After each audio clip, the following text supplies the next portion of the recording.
Okay, so we're on a new lesson, so get out a new sheet of paper. This is lesson 3, the battleground shift. I love doing battles with you guys. So much fun. Okay, so the battle we're still talking about is the Revolutionary War with the Americans and the British, right? And the Americans finally talked France into coming to help them, and Spain's helping them too, because if they distract the Britons, they won't take their land.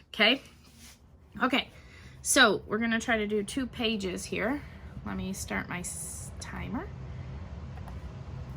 Okay, here we go. The Revolutionary War was great interest of many Native American groups living in and around the 13 states. Some Native Americans helped the Patriots. More sided with the British. For them, the British seemed less of a threat than the Americans who lived in their midst and took their land.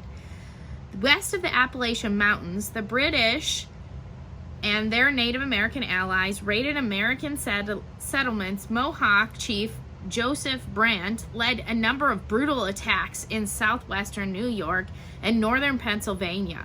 So, Native Americans are helping the British because they don't want the Americans to take their land. So that's kind of interesting, because in the French and Indian War, they were fighting against Britain.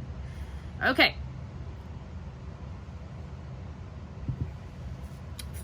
Farther west, Henry Hamilton, the British commander at Detroit, paid Native Americans for settler scalps. That's where they would like pull the hair up and cut off their scalp.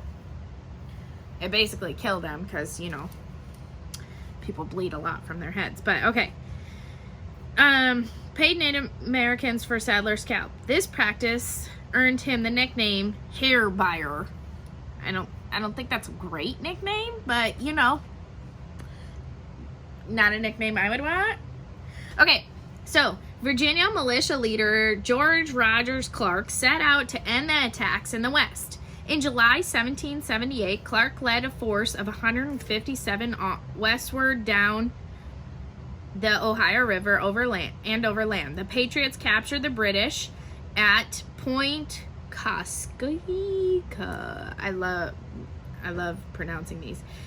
That is in present-day Illinois. They then took the British town of Vincennes in present-day Indiana. I don't know how to say that. The British troops under Hamilton recaptured whatever that V town is in December. Clark vowed to get it back. In February 1779, Clark and his troops braved the harsh winter conditions and surprised the British forces,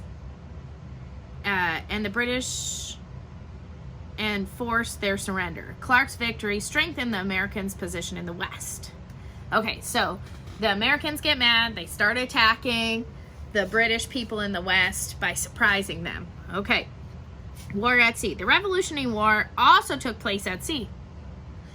Here, the Great Britain's powerful navy enjoyed the major advantage. The British vessels formed effective blockade. So the first vocabulary word is blockade.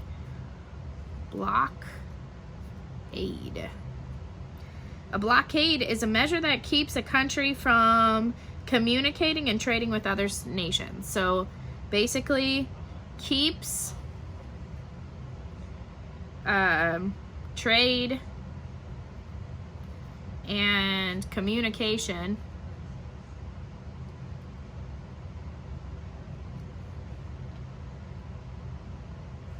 with other nations.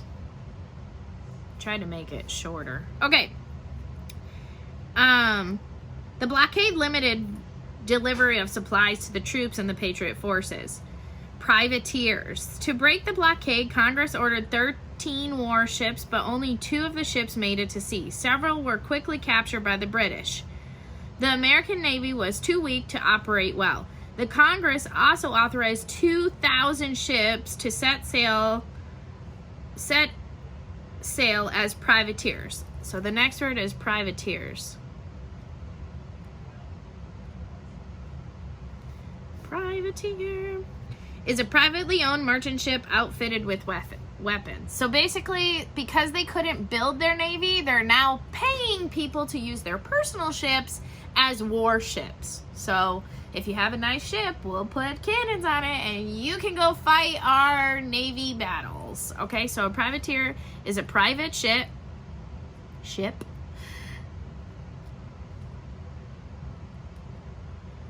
with weapons.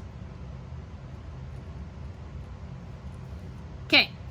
The goal of the privateer is to capture the enemy merchant ships as cargo. So they're kind of like paying them to be pirates. I'm recording. You need to wait. Not right now. I'm recording. You need to wait. Go over by Daddy. Sorry. Okay. So they're basically paying them to be pirates, to go steal stuff from British ships.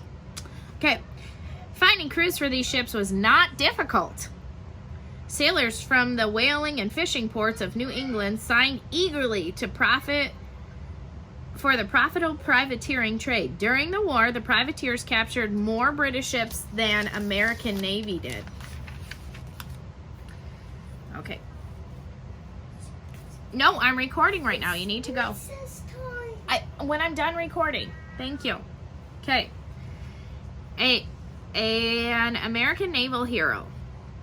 The war at sea produced the war's great heroes. A daring American naval officer, John Paul Jones, won his first success raiding British ports. Near the coast of Great Britain in September 1779, Jones' ships, the Bonne Richard, met the British warship Serapis. The Bonhomme Richard and the Serapis fought for hours. The British captain asked whether Jones wished to surrender. Jones is said to have answered, "I have not yet to even begun to fight." So in the end, it was the Serapis that surrendered. The naval victory made John Paul Jones a hero of the Patriots.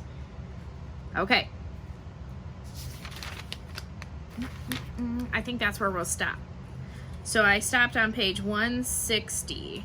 And just notes today, so that's it. Tomorrow you guys are going to have you have to watch a video. I already loaded it, and then write 10 fun facts about, well, they're not really fun, but it's about Valley Forge and what life was like there. I know I had you guys email me already, but this video shows what it looks like now, what it might have looked like back then. So the Valley Forge video is for tomorrow. And then join the Google Classroom, because I'm